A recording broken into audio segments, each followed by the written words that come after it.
This conference will now be recorded.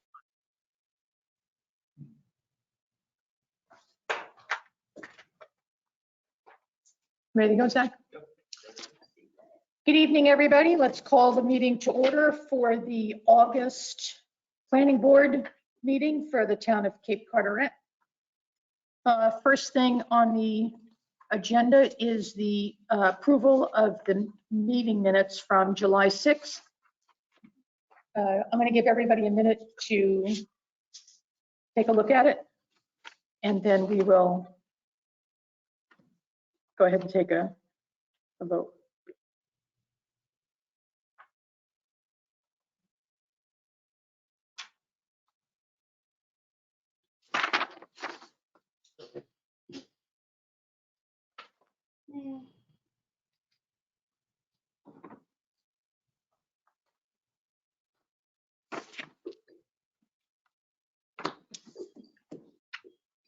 Okay, any discussion on it?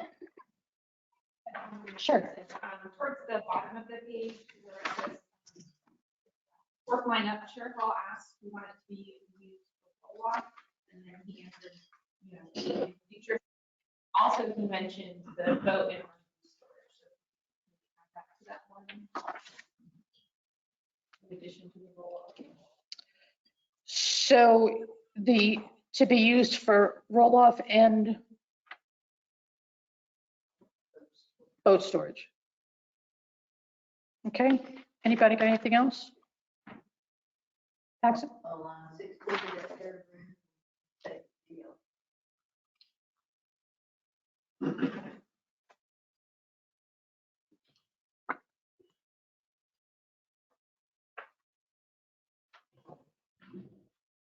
I don't see where you're talking about. In that, in paragraph 3?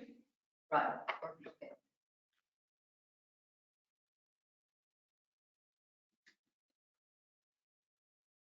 And exit it, and exit.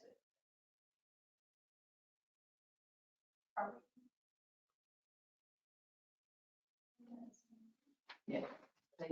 Oh, I see, right, an asset rather than and. Okay.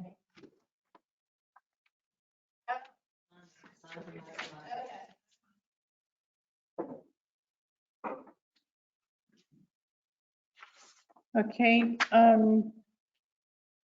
I'll make a motion to accept it with the changes we just discussed on line 16 and line 18, adding boat storage to the discussion that Mr. Girardi talked about when he talked about roll-off. He also talked about boat storage.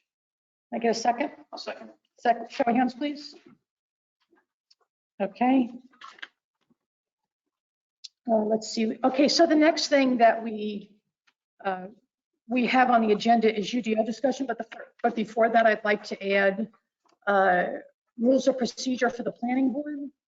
Currently, you got that form? Do I need to do anything else about changing the agenda?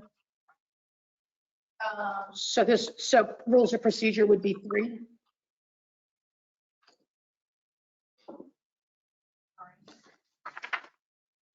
Okay, so we are not required, in accordance with our current code of ordinance, this board is not required to have a rules of procedure the way the Board of Commissioners and the Board of Adjustments must have rules of procedure. But I think it's a good idea for us to have a written document that tells us kind of how we do business. This document is ours among ourselves. And I think I gave everybody a chance to look it over. This is just a draft. So if anybody has questions, we can entertain that. And as far as, pen changes, you can send that to me electronically, Anybody got anything? Yeah, I got a question. Sure. I read this. I wondered what inspired you to write this. Now, you just said because we should have our own written procedures. Yes. So what inspired me to do it was that none existed. We had a brand new board here. The most experience on the board was me with like 2 months. We had never had an in-person meeting. And I thought, what I like to think of as like standing up, like an SOP, standing operating procedures. So I started looking over what that would be called, and that's when I came up with found out that's actually called rules of procedure. And that's where that came from. Okay, there wasn't a particular event. No, it was the absence of it. I expected us to have it and we didn't have it, so that's why.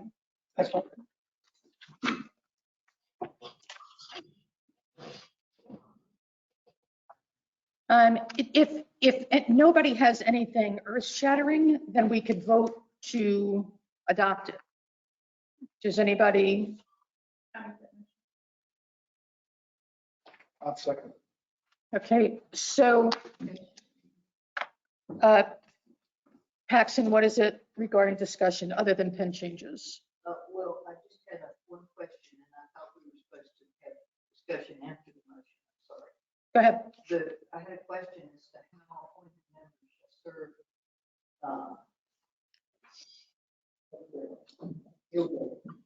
Membership, Article 3A. Right. 5 permanent residents, new members shall serve staggered 3-year terms. Well, since everybody's new, how's that worked out? Let's go. So in accordance with the current ordinance, it spells out exactly for those of us who were recently appointed, exactly how that will happen. And then beyond that, it will be as everybody gets to the end of their 3 years, then a new one would connect. Right now, it's going to be kind of difficult because most of you guys, most of the rest of the board, it's all going to be on the same month. So right now it's just staggered a couple of years. I believe seat 1 and 2 are 2-year, and 3, 4, and 5 are 3 years. And that's how we're staggering it. So I guess what I could add is in accordance with what will be the UDO. Well, that's what I was asking. Where is it? Right now it's spelled out in the Code of Ordinance, and that has transferred to the UDO. That's spells it out pretty specifically. It's up on the board here.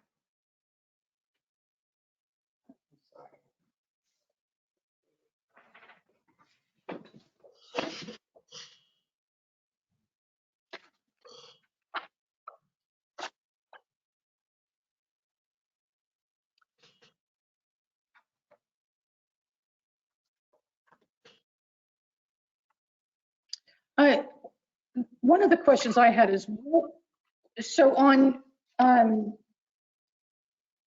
Article 4C, it talks about the secretary of the board and who is the secretary. And right now the secretary is Barbara Owens. My question is, what is Barbara Owens' title? And will that title, the person that fills that space, will they always be the secretary of the board? Yes, yeah, you've been Administrator.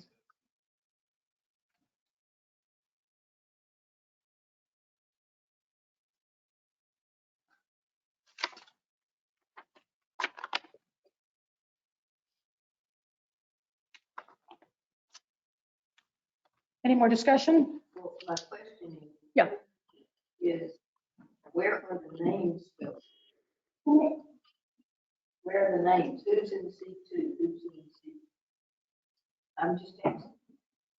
That is, I think that's in our book.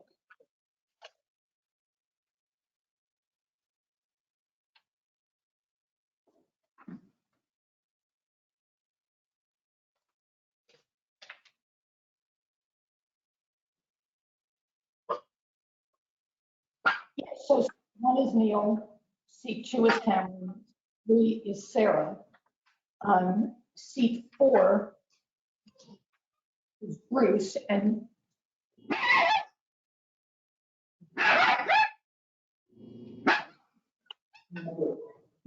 can whoever is online mute? I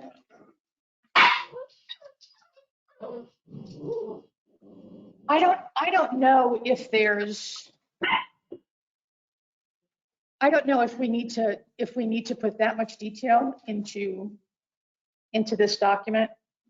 Well, if you'll repeat it, I'll write it down, because it's not in my book, but we have a list of the members, but the seats are not. Okay, so seats, I'm going by when they're, when it expires. So Neil Fitzpatrick, Cameron Watson, and Sarah Wax are 3-year appointments. Bruce is a 2-year appointment, and my term expires in 2 years. Right. And who that- Yours is 3.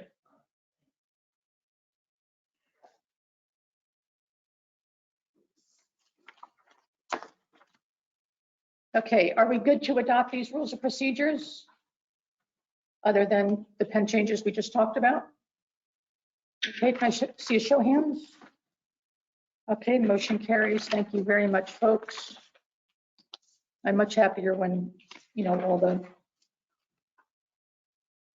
everything that we do is written down so we can pass it on to the next folks. Okay, now next on the agenda is UDO discussion. And I'm going to give Zach a chance to talk about where we're at, unless you want me to share. So where we're at, the stage of the process is on Monday night, the chairperson who was serving as the chair for the steering committee is going to give a report to the board of commissioners on what progress was made on the UDO. So the UDO steering committee has had several meetings, and the document that was sent out to everybody, for the UDO is the most recent draft, hopefully approaching the final draft. What we'd ask is that everybody takes the time to look through this version of the draft and to provide any comments to Summit, so that way if there's any changes that need to be made, they can work to incorporate those, or at least to review those. I think we're going to have another meeting in August, maybe to dive into some of these things further, but this could be a good opportunity during this meeting if there's items that you've already found that you want to discuss, or if there's items that you want to bring to my attention or to Susan's attention, just that way we can pass that along to Ann. We are recording the meeting. I think she's going to go back and watch it as well. She wasn't able to join us this evening, but she is going to watch it tomorrow when we post it. So, Okay. if there's any specific feedback on this draft or items you want to look into further, this is a good opportunity to sort of dive into that. But I think this draft, from a content standpoint, I think it accomplishes a lot of what we laid out to do at the beginning of the process, which was to streamline the process for permitting, to sort of clear up a lot of the redundancies that were throughout the code of ordinances, and to kind of cut down on a lot of the extraneous stuff that was throughout the document. So I think it's done a lot of that. There are some spelling, grammatical, and other issues that I know have been pointed out. And I know that Ann has somebody working on that currently to try to resolve those and give us an updated draft that addresses spelling and grammar and everything else.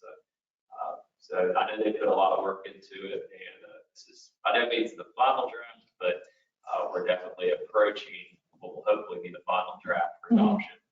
We're shooting for hopeful adoption, I guess it would be in September by the Board of Commissioners. So hopefully we can reach a favorable recommendation from the Planning Board at the September Planning Board meeting, and then pass it on to the Board of Commissioners for adoption at their September meeting as well. So. Okay. Well, I'll tell you, Zach, I'm glad to hear that there is another final draft coming, because this was distributed as a final draft. Yes, I know that's not some had said. So I think it would be easier to review the final draft if all the changes were accepted, where the red words are crossed out and the blue words and red words, and that we get that as a clean document. It would be much easier to review that. So that's one of the major things that I didn't think it lent itself to review easily. One of the first questions that I asked about this was related to navigating it, as a PDF. I thought it navigated a little clunky. And Anne shared with me that this was not intended, to be a paper copy, that it was going to be used as an electronic copy. So it's important that this be easily navigated, I think. Anne felt that really the only people that are going to look at it is going to be like the what is Mike Bishop's code enforcement? Yeah. And I don't know if I agree with that. I know that all of us are going to be looking at it quite a bit. I know before I came on the planning board, I looked at it very often when I was doing something with my house to make sure I was doing everything the way I was supposed to. So it's important that the document be navigated easily.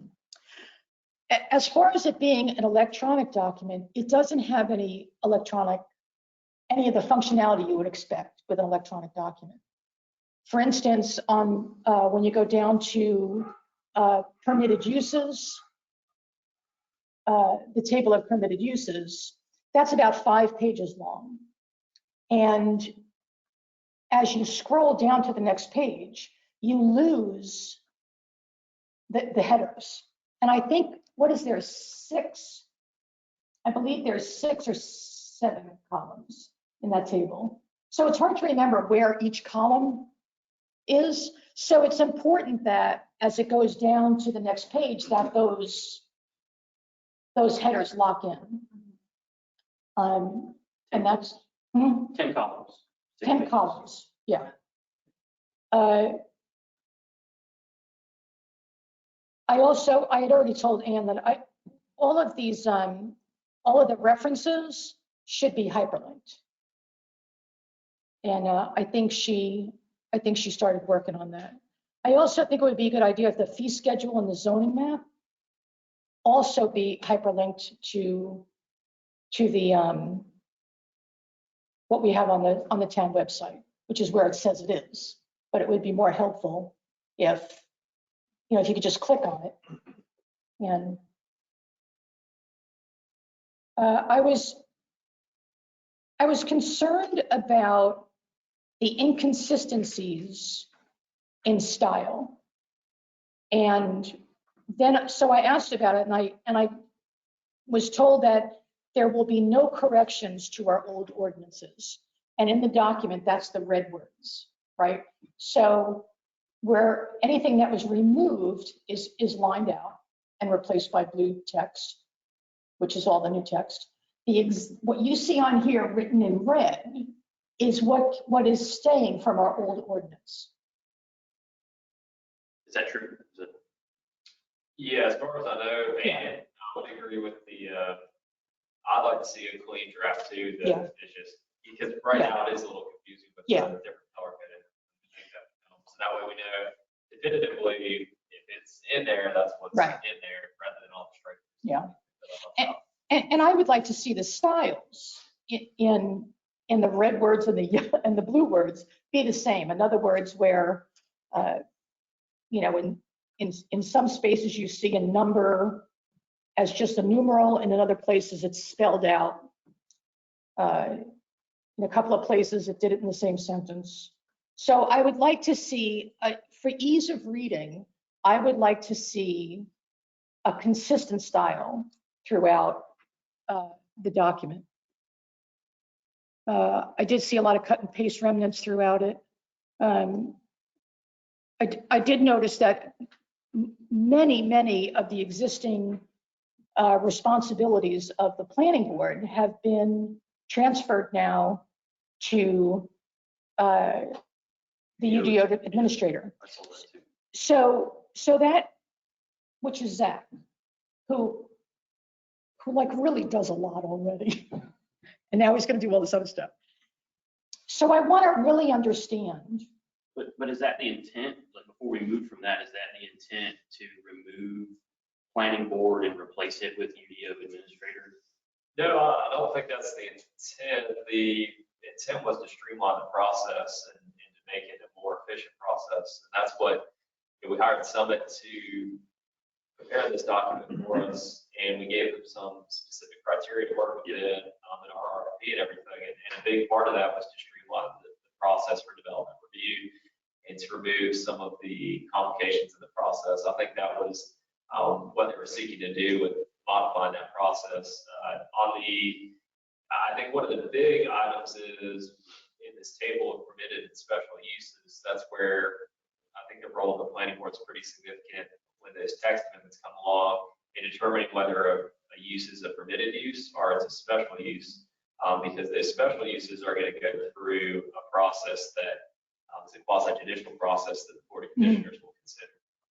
So there's a lot more controls essentially on the special use process, whereas the permitted use process is meeting the set criteria. So basically staff goes down the checklist. If it meets the checklist criteria, the permit is issued. So we try to really, as we went through every one of the uses and tried to envision what should be a special use versus what should be a permitted use, and try to give some good attention to that. If it's not listed in the table of permitted or special uses, then it's automatically deemed to be a special use permit. And that kind of heads off any sort of unusual use that might come along that we haven't thought of. And there are plenty of them that are not in there. Right. So that just kind of addresses that by default. But no, I think it's in terms of the subdivision review, text amendments, comprehensive plan updates, there's still a lot of items that the planning board will be handling as they had explained in their email.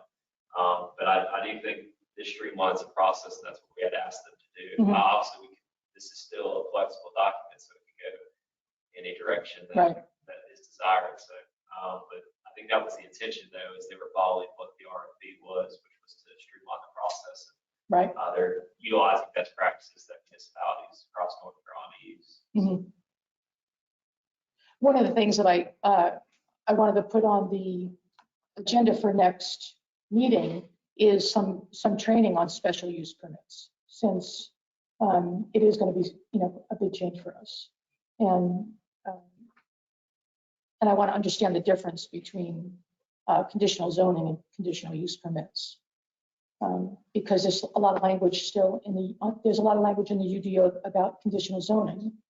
And my understanding is that we're doing away with conditional use permits and going to special use permits. Is that correct? Yes, yeah, that's a requirement, 160D. It's more of a change in the terminology. I mean, essentially, a special use permit is very similar to the conditional use permit process, but it has to be called a special use permit now for that 160D requirement. Right. So it looked to me when I went to the explanation of what conditional zoning is, it looked to me like it was a special use permit.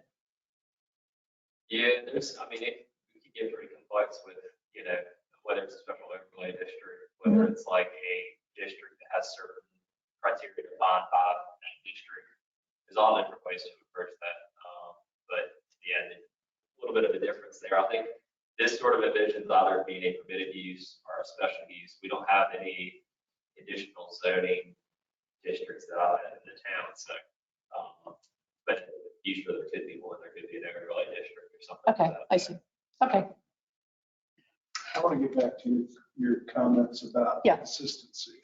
Because we're merging older documents with new documents. We had prior authors that have different styles and so forth. Is it my understanding that Summit is redrafting this, or somebody taking their product and putting it together? Who's responsible for merging these documents and coming up with consistency, as Susan is asking for?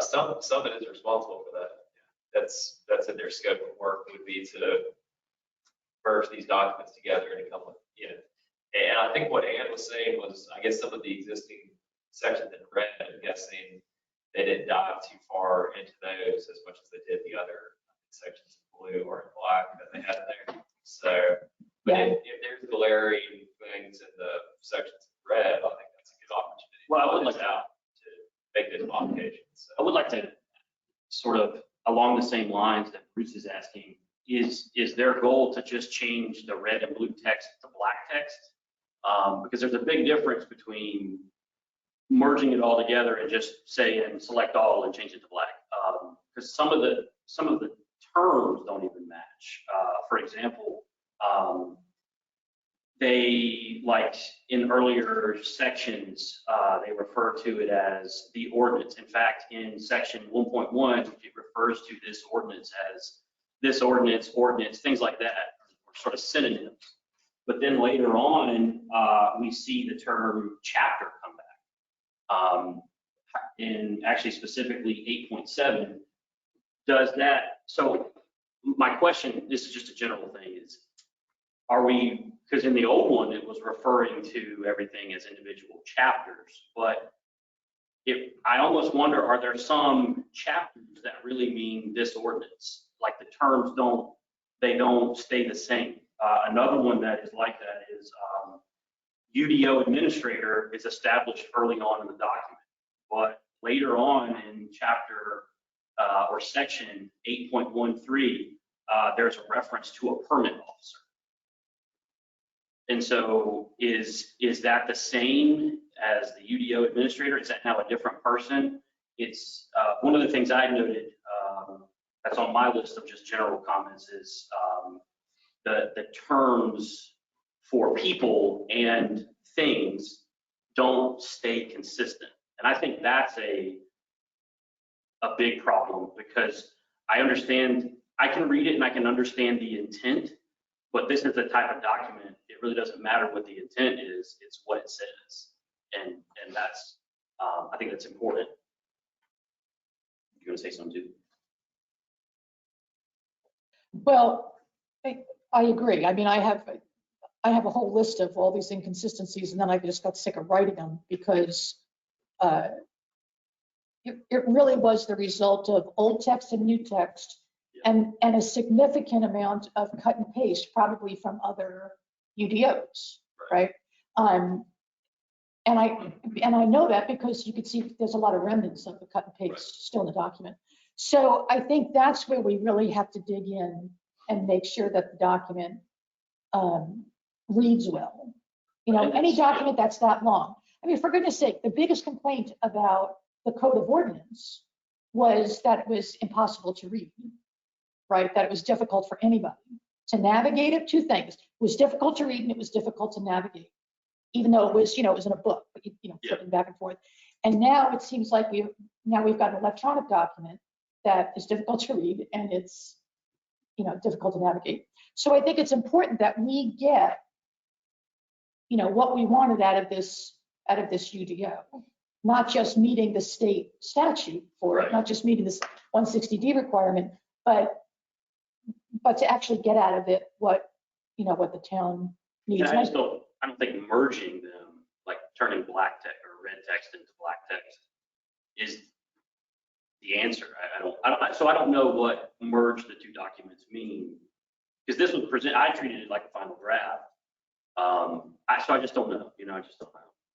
I think the more, what I've seen so far in the process, I think the more items that you can bring to their attention, and send Ann an email, just those points and identify those things. I mean, they'd be very receptive to if we point those things out that they are making those changes. I know they had just hired another planner there that was going through, it was very meticulous and go through this entire thing. So hopefully a lot of those might get remedied in that review that they're going through right now. But if you know things right now at this stage in the process, it would be good to pass that information along to them, just to make sure as they're going through and reviewing this that they don't miss some of these things. The big thing for us early on, when staff really started diving into this, was just all the references. I mean, building inspector, building code, all kinds of different things that just, were reflective of a different time when we did have a building inspector for the town and all that in the county. So we're trying to remedy a lot of that stuff because that added a lot of confusion. We were able to get a lot of that stuff cleared up, but there are still areas that do need to be sort of ironed out and fixed up. So they all online. I would agree with that. If you have things like that, definitely email Ann and pass that information along, because that way when they're going through this thorough review, she can be looking at those things, making sure that they're Yeah. as they get through. I think it would be a really good idea if we had the ability to track the changes, or at least track which, who is making the comments, which we can't see that now. So who's making the comments, and who, I want to understand who has accept or reject for those comments. So in other words, if each one of us made a different comment on the same issue, who has accept or reject on that? Is that you, or It would is probably it Summit? It's probably going to be meeting with Summit and going through the comments Mhm. and then trying to, if there's something controversial where there's a lot of disagreement on, like, one person wants it one way and another. But so Right. far with this process, we haven't seen that where there's been an issue where people were vastly different in what they wanted. So generally, most of the comments were reasonable. They were, easy to resolve and remedy. I don't know that we would run into too many issues this go around with the track changes document. I mean, where everybody can see those comments. I don't think there's going to be a whole lot of disagreement on modifications. But yeah, I think that would maybe be if they put it into a Word document. I know before they were using like OneDrive or electronic OneDrive to track those changes. So maybe that's a possibility. The problem with that is that for the reviewers, there was no way to identify one reviewer from another, and so that everybody was just guessed one. Yeah, and I guess if the planning board wants to, kind of to this, to kind of come to an agreement that if y'all are making comments at the end of your comment, you can put your name. That would be an easy way to sort of identify to make sure, that your contribution or comment is noted in there. So I think that's one way to do it. The other thing with that too is if we have to go through this thing and present everything to Summit, I mean, there's a reason the town hired a consultant to do this. I don't know what I don't know. For example, section 8.13, paragraph 2. Permit officers shall examine the plans to determine whether or not the plans will likely result in stormwater, heat pump, sump pump, or other induced runoff. My question really is, well, does the permit officer, whoever that may be, have the authority to do that, the legal authority at this point? I mean, we're talking about a person that could reject a development plan because they deemed there was a likely result. I mean, that's kind of vague terminology. I mean, we usually use quantitative ways to represent runoff, not to determine the likely result in runoff. I don't even know what that means. So my point in saying this is, I'm just asking the question in that scenario. I'm just asking a question like, does that person have that authority to do that? So I'm not necessarily saying it needs to be changed, but there might be things that, this is kind of why I would look to Summit to say, did you guys read this? Yeah, and I think that section you referenced, because that's that red text, I'm guessing, and I get confused with the text color too. So I think that's in the existing ordinance. I think it's an existing section. Right, exactly. That's a good example. But they're presenting it as if it's going into the new one. So I can only take it to mean that we're ready to turn this text to black. Yeah. And I don't think that makes sense. I think what I hear Cameron saying, I'm not trying to put words in your mouth. No, go ahead.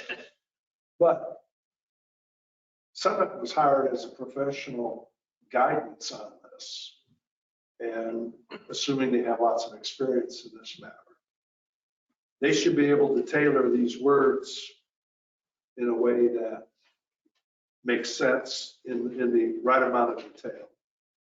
That's correct. So it reaches legalese, whatever's required for this kind of a document.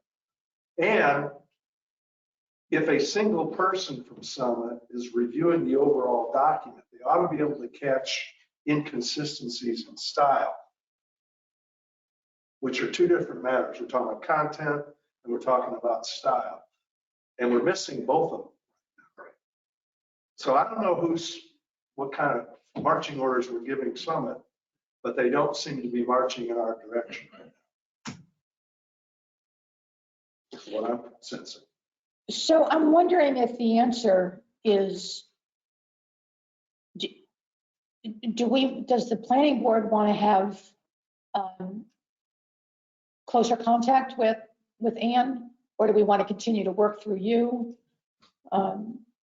No, I think I would hope that we could schedule a meeting, a little bit later in the month of August and have Ann present for that meeting. So some of this feedback, but I would say just because, we're already beyond the timeline that we had originally agreed to with them, which was to get it done by the end of June. And the timeline on this is not as important as, it's got to be done by next July 1, 2022. And if we don't do that, that's where the serious consequences really kick in. But contractually, we're already kind of beyond that that sort of time frame. They've already extended it once. I think the more information and the more feedback we can give now, the better. I think that's definitely going to be helpful, so she can go ahead and start making some of those changes. And we'll schedule another meeting in August, and hopefully she'll have an updated draft based off the feedback from the planning board, and then the review that they're doing with their planner in-house there. And then hopefully we'll have a better working document to talk about later in August. That's really what I would envision as, and obviously I don't know if they're willing to do another contract extension, because I think it's through the end of September.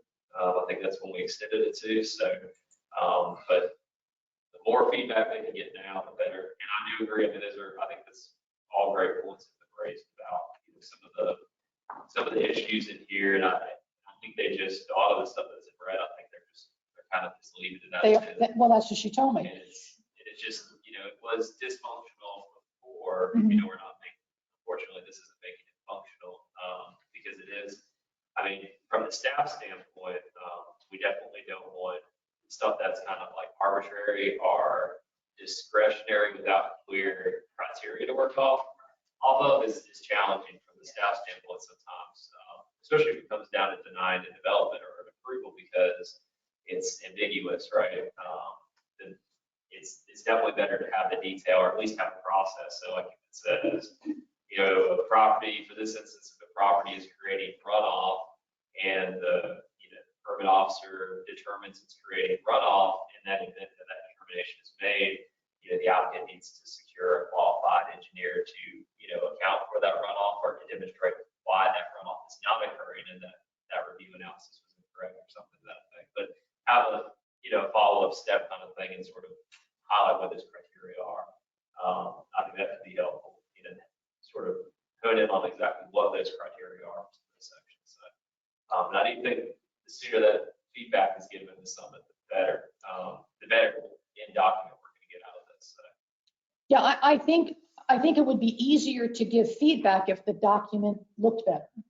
It is very difficult and time consuming to go through that document right now, to do a final cut. So that's, that kind of, I want to be clear that the last thing I want is to slow up this process, right? I would like to, be able to endorse, yes or no as soon as possible, right, to the Board of Commissioners. Because I think what's going to follow this is we will then make a lot of changes to this UDO that we haven't been, that we've talked about all along and we haven't made. We're like kind of waiting for the UDO to be done, and then we will go through and make individual changes, probably over the next couple of years. Yeah, the more things that need to be changed that get changed in this process, it's definitely for all parties. maybe it's definitely more work for Summit. And I just don't know if we, at some point, get out of scope of what their contract. And that's where there's that balance in there. I mean, they have agreed to a contract extension. The process didn't move as quickly as maybe we had all hoped for it to do the previous couple months. But I think the thing is, I mean, we want to, at some point, they might not extend the contract. I don't know where we are at that point. I don't want to just end up with something that's, at its current condition that we haven't. So I'd say the sooner we get the feedback and the sooner we start, get them to make those changes, want to maximize the value we get out of this and maximize the quality of the document. So I don't want to see us going back for the next 5 years and having to go section by section and change it all again. I mean, that's the last thing we want to do. It's going to be, we're going to tie up staff time rewriting this, our attorney time reviewing. I mean, it's going to be a cumbersome process. And probably want to achieve some of the things that we're hoping to achieve in streamlining and maximizing the efficiency of it. So more stuff we can provide them now, I think is definitely advantageous for all parties. So, and I know it's cumbersome to review it right now, but I guess I think Ant's going to watch this tomorrow and we'll kind of relay that as well. But the sooner they can get us an updated, clean copy, I think probably the better. And then maybe do it and then maybe utilize the OneDrive similar to how it was done before. Is planning board agrees to put your name underneath your comment or something to that effect. But yeah, that's kind of where I think we're at in the process.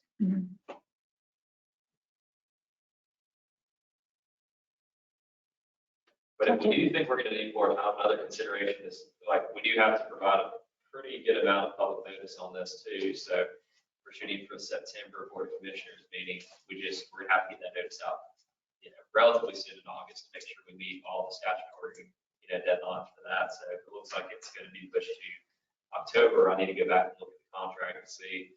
We have to ask them to amend the contract again. I don't know if we're getting outside the scope of what they're.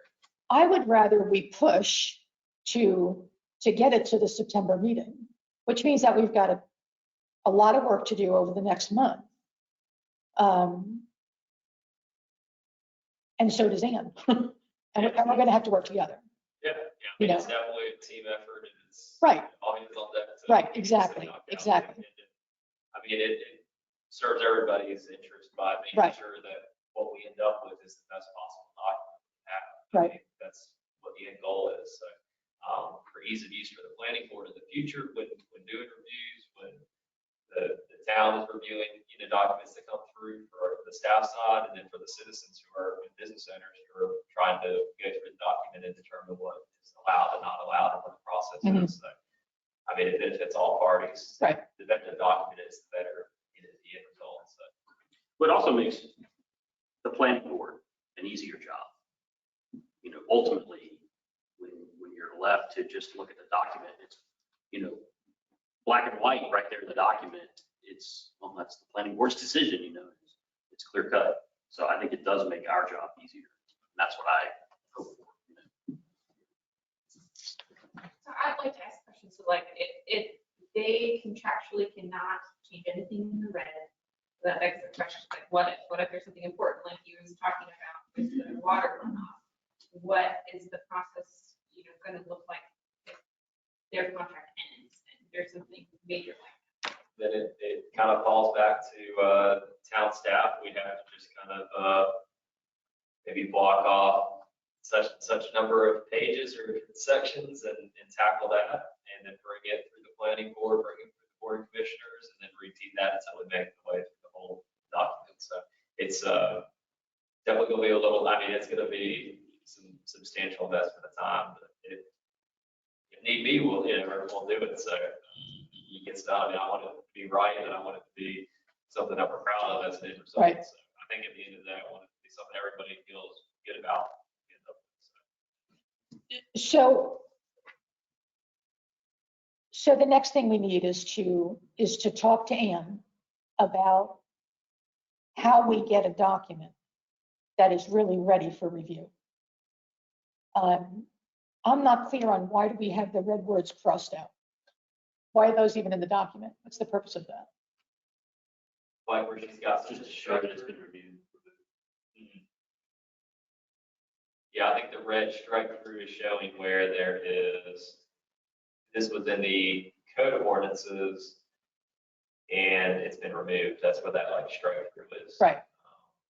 But it just makes the whole thing harder. Right, exactly. And that's what I mean. If we have already removed it, especially some of the things, some of the changes that were already changes prior to us starting the UDO process, right?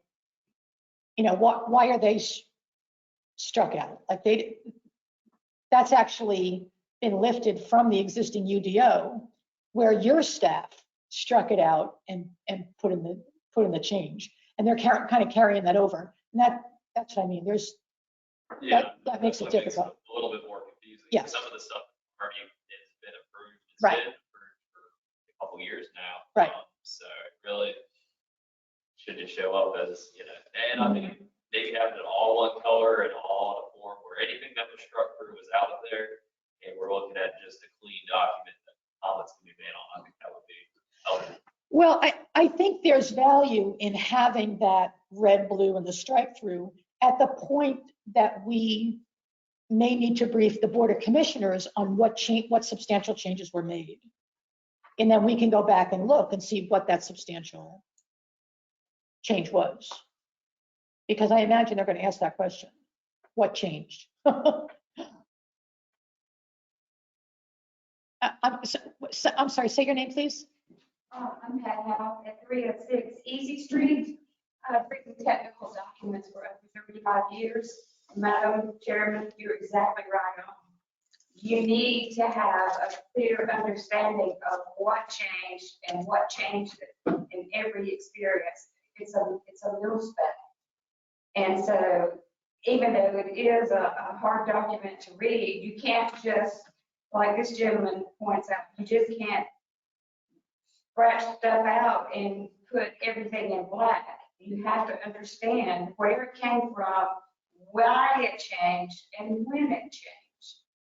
So I wonder why we couldn't do things in phases, like this first phase, do what's mandated by the government, get through with it, have a new contract, and come back and do the stuff that's just blatantly not right.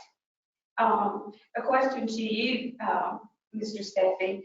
The scope of work, does it include hyperlinking, like when she refers to something else, or are we in the current scope of work for them to put hyperlinks in? So I brought that up with Ann, and she is going to add some hyperlinks for like the state statute. But I think we need to have hyperlinks to the fee schedule, the zoning map. I think when you look at the permitted use table, I think that should be hyperlinked to, you know, there's got to be a way to roll over some of those, like where it's an A or a B and, you know, all these codes. There's got to be a way to roll over that and pop up a little thing that tells you what that even means, you know, or it's worthless. And there's no toggle function. Like normally an electronic document would have like a toggle function. So you can go to anything that's hyperlinked in there and then toggle right back. And I didn't see that. So your question was, what's in the contract, right? That, and you can't just make a clean document without knowing what produced the changes and where they came from. Right. In the end. I mean, so if you make everything black so that you can review it, well then there's some things in there that need to go before the Board of Commissioners to be approved before you change them. Right. And there again, you get to your question about who has the authority. Mm-hmm. But the author has the ability to turn off the track changes so you won't see it. So you can toggle back and forth between a clean document of all the changes that have been accepted and then toggle it to all of the changes that have been made. So, you know, I'm like on documents that you've written, I'm sure it will probably expand the document like double the size, right? And there's got to be a functionality that they have. I'm sorry, your name? David Monroe. Dave Monroe? 561 Neptune. I can make a suggestion to you. Sure. It's called Sharepoint. Mhm. So SharePoint will do everything that you're talking about. You can track who's making changes. Everybody can go in there once, everybody can go in individually. And again, that's something you have to set up. I don't know if SharePoint even is in the town or you guys use that. You get the right person, somebody can set this up for you. You can hyperlink to anything you want to see. Any reference, any code, anything. So I'm telling you that from my experiences. I come from the State Department. Mhm. So you can have people collaborating globally on the same document. And it's doing everything you're trying to do. Mhm. Yeah, we brought that, the steering committee brought that up. I think we brought that up at the first meeting. And they were not providing a SharePoint functionality to take us through the development process. That was just not an option. I don't know what we can do here. Is that a cost constraint? There is not only is there's a cost to SharePoint, but there is also some training to set it up. I did it years ago when when SharePoint first came about. I had to go to, they required us to go to training if we I were. mean, it's become, Right. for us, I mean, it's become just the way of business because it's so cumbersome. Mhm. Documents going back and forth. What the SharePoint does is you have that single repository of information, really for everything in the town. Mhm. This would just be one thing at work. So maybe we'll talk about that. Yeah, I think it might have been in SharePoint what we were using, what they had sent out before. I think there were some issues with how they had it set up in terms of, like, I know you couldn't log, like, you didn't have the right credentials, you couldn't log in, and that's why the comments were showing up as guest comments. I think it might have been SharePoint, if that sounds familiar. And I think the issue was that like, when I tried to log in with my credentials, it would just tell me I didn't have access to it. So I tried to access the documents now and say I didn't have access to it. I think maybe they've got it set up internally within their organization. For whatever reason they had it. They weren't able to remedy that process.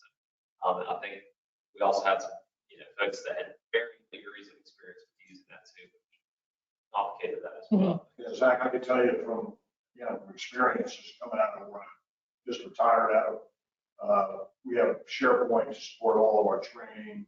Horrible in the fact that we didn't have the right people, but the right person got in there. I think it's spectacular. I won't go into detail, but it's just amazing to get the right person with that person. Sure, because somebody has to organize it. That's Otherwise, right. it's just an electronic filing cabinet with everything dumped in it.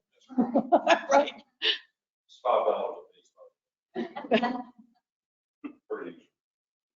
That's all? $5, yeah. 365. I think to sort of diverge a little bit, I think there's the end goal presentation of how this is actually, the final document looks. And then there is a collaborative environment where we're trying to make changes. So I think we've talked about it kind of all at once, I think, but there's one way. I know you were talking, Susan, about how the final document should probably look. And then there's one where how we collaborate and do make changes. Right. How that should. Yeah, I think it's important to know who said what and how that resulted in it getting into the UDO or how it or taken out of the ordinance. I agree. I think that, and the reason I say that is because we are going to have to explain that to the Board of Commissioners. So I think it's important that we have some way to, right, track it.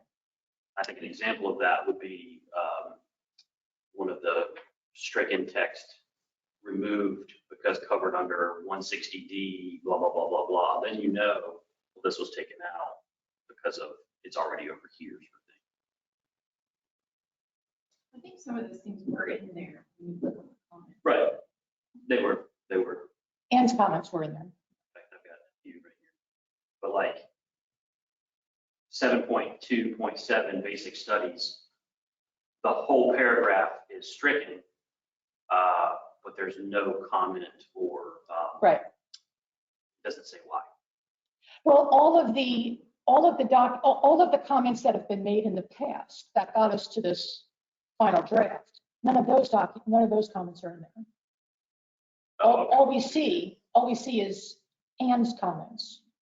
So my question is, where do they go? And who is accepting or rejecting changes along the way? I think that's your point. And you put those as footnotes?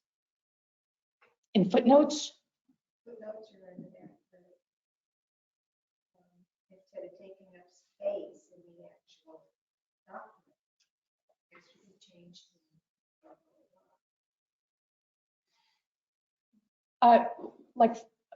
I'm sorry, that's different. I understand footnotes to be something that normally is at the end of a document, but I don't know how we would do that for comments as we're developing this. I don't even know how we would. But I think she's saying, like, for example, the example I used, 7.2.7 basic studies, the paragraph under it is stricken. You could have a footnote tying to something in that paragraph that I see. says removed because of right. blah, blah, blah. Furthermore, 7.2.8 comprehensive plans has a note saying that that section was section 152.22 in the old document. Right. So something similar, I think that's just another way. I think that's what you're saying. Well, also all the places that, along the way over the years that there have been changes to the code of ordinance, some of that has been tracked inside those red words. Yes. Where Yes. things originally came from. Yeah. In other words, to map it back to the original, source. And I'm wondering, is there a need for that now? No, I mean, I think this discussion is getting a little bit outside probably the scope of what Summit's going to do Right. for us. And I Oh, think- yeah, absolutely. And it's maybe good to recap where we're at in this process. Was it March that we started with the steering committee? Around March or April, when we had our first meeting. So the steering committee has worked on this document starting in March or April and made comments and contributed to the process. At this stage, it's this chairperson of that steering committee is presenting that information to the Board of Commissioners on Monday. I don't know if the intent is that we're diving into a whole new review level, if that's where Summit's anticipating this is going, or where we're at. I think there's a little bit of uncertainty there, but to go back and to try to pick up every comment that was made by the steering committee and then all the comments from the planning board and all the staff comments and all the stuff that was 160D that are all across several different documents, I think might be outside of the scope of what they're going to do. I'm sure there's not even any way to get it back But now. I think moving forward, the comments from the planning board will be captured here for items that are jumping out as issues. And I think the planning board adopts that kind of methodology moving forward in that process. Yeah. So I don't know, I mean, this is months of changes, Right. meetings with them, discussion on different changes. A lot of this is staff discussion where they said, well, 160D says this, how do you interpret that, or what's been the practice? Mhm. It would be hard to go through it really. I mean, I think moving forward, I think it would be a good practice to keep trying to keep it within the range of what we're contracted with Summit for them to provide, but then also, moving forward, that's how we can sort of track that in this rendition of the review process. I think one of the challenges of the steering committee is that the steering committee wasn't clear on what the process was and how they fit into that process. And I think it's important that the planning board, if it is not defined, then we define it ourselves and work with Ann. So my goal is for us to be a resource rather than a burden. And I think everybody agrees with me that, that we do whatever we can. If it means, going through the document and doing editing for style, I'll do it, You know, I do think we have some people also that have experience with editing documents, and they might be willing to do some volunteer work too. So, Yeah, I think maybe we'll get some more direction on Monday evening from the board of commissioners in terms of next steps, timeline on the process, and Right. everything else. I think that'll be maybe helpful and something we can kind of seek direction on. Just so we kind of know general timeframe of when we're working with them and what, you know, I think, like we discussed this evening, I think there's legwork that needs to be done. I think the planning board's willing to put that work Yes. into it. And I think that's an opportunity to let's tackle some of these and come out with the best possible document we can within the scope of the contract and the timeframe we have to work with it. You know, obviously, you know, I've got to go through this as well and look and see, because there's things that, you know, we haven't caught in there as well that we need to go through and see. But I think with all the different sets of eyes looking at it, I think that could be a good opportunity to remedy a lot of these issues in there. Whatever's left over at the end of that process, I think we go back, you know, as needed and address those things, which I'm sure there's going to be things that are ultimately missed that we don't foresee at the present time. But that's what text amendments are for and all that. So, in essence, this entire UDO is what the board of commissioners is ultimately voting on. So this is like one giant text amendment, right? So, you know, they're not going through and voting on each one of these sections. They're voting on the entirety of this document as one giant text amendment, one public hearing that happens for it. I think that's important to keep in mind. And also, if this is put into like American Legal Publishing or one of the online publishing formats, this format is going to look different as well, just by how those websites are set up. If it's American Legal Publishing, that's kind of built into the functionality of that site. The table of contents is clickable, you know, you can return back. So a lot of these things that are being talked about, I think you probably could put into a PDF, but it might be complex. You might be adding buttons on every page to return to the header and all that stuff. And there's some more efficient ways to do that. But with American Legal Publishing or one of the other publishing, you know, entities that's out there, I think that can remedy some of those navigational challenges. It might streamline that a little bit. I think that's definitely would be a wise investment when we have a really strong document at the end of the process. Yeah, I think that decision has to be made, you know, if we're going to go that route, you know, because what the end state of the document is going to, you know, matters how it's going to be used. So, you know, I think it would be great to utilize something like that. Yeah, something I believe it's in the budget, but it's something I think at the end of this process, but before the budget amendment to the board of commissioners, hopefully put those funds towards, you know, posting on site like American Legal Publishing, and that way I think that would really help with the functionality of it as well. You know, PDF is great for like a control font for the document, but you're also, you might be looking for one word and there's 150 references to the word in there. So, you know, American Legal Publishing, you can type in the search bar and it might, you know, either that or you go to a section and you can jump back to the table of contents. So I think that would definitely improve the process as well. But yeah, I think there is still a lot of legwork to be done, but you know, I think also evaluating some of where we're at in terms of what they're contractually obligated to do and whether we're reaching that extent. Like I said, we've already done one contract extension. And they're also working on the land use plan at the same time, which is going to be another item, you know, in the future. So, well, I honestly think that we're very close to the end of getting this UDO right as far as content goes. It's a presentation that has a long way to go, and how we're going to get it to the Board of Commissioners. That's what I think we've got some challenges on. So I would love to see the planning board members at Tuesday's meeting so they can hear that presentation when the steering committee chairman briefs them, you know, on what they're endorsing, what the process was. I think that would be valuable if we know what's happened so far, you know, and then what's going forward. Paxton? Thank you. I'll be delighted on the budget board meetings. But I have a request. I'm not claiming a disability, but I would be glad, since this board has no budget, I need a paper copy. And I I'll read it from the day I get it, the moment I get it until Tuesday so that I can react. But even the glare of these lights is very, very hard on me since my eye surgery. And I cannot read it electronically and I need a paper copy. As bad as it will be, I need a paper copy with red and blue and I'll pay for it. If I can just get it from somebody, please. I'd pass it to do it. Yep, I'll do that. Thank That won't be a problem. you. I'd be very happy to pay. Can't do it. Okay, does anybody have anything else regarding the UDO discussion? I just want to clarify. Yes. Meeting's on Monday. Monday, what did I say? Tuesday? Oh,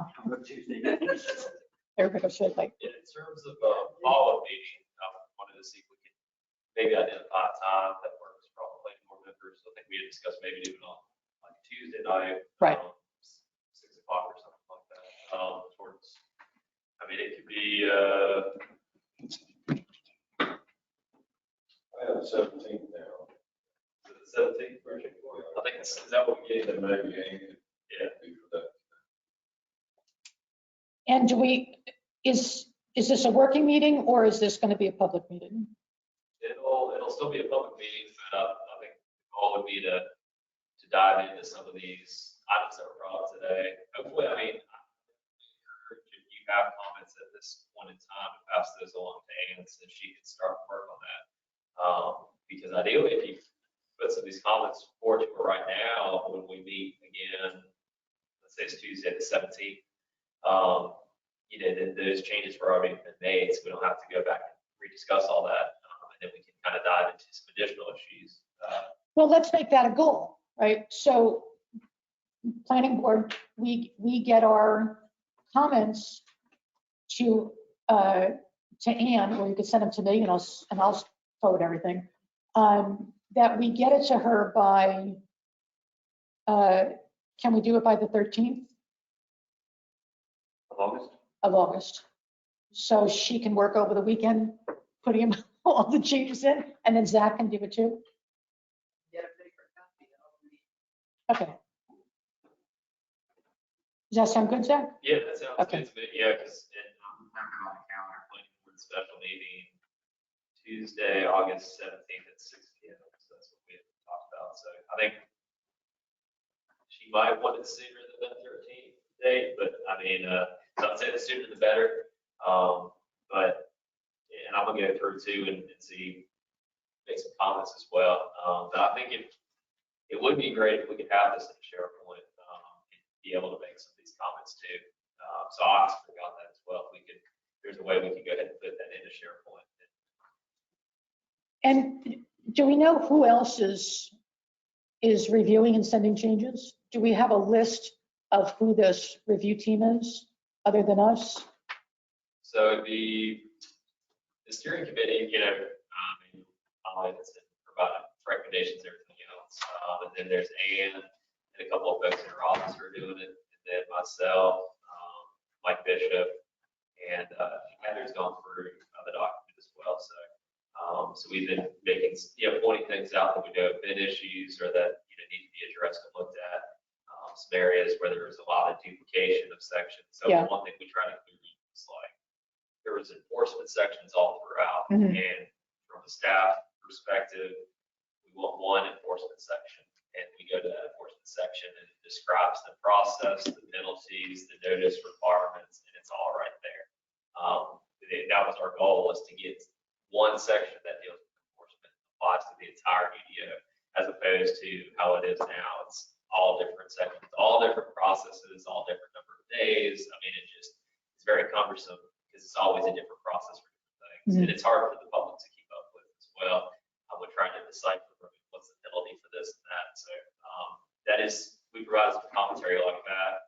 Just the more stuff like that we can condense and break it down in one section that's easy to find and easy to use from the staff perspective and from the public, I think is going to be really beneficial. So we're going to go back through it again, and I'll probably, I'll block off the day to go through and just focus on this, which is what I did before. Went through, the whole thing, and Right. that's where we got a lot of the building inspectors and all kinds of references. Is this, I mean, there's all kinds of stuff that is in the schedule ordinances. So we've come a long way on tackling some of those things. Who serves as our town planner under that title?